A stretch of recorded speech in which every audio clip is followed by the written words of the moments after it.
Problem sa akin. Masarap ba?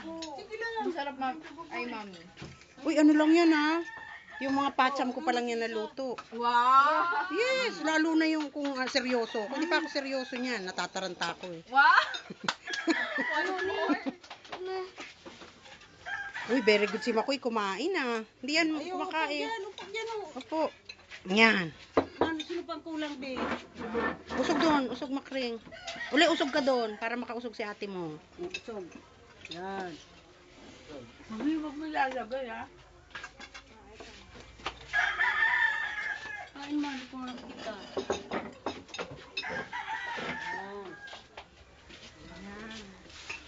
Oh, sarap, mami, yan. Sarap, ah. Para si papi ni Lawrence ang hindi marunong magluto. Nilalagyan ng kalamansi.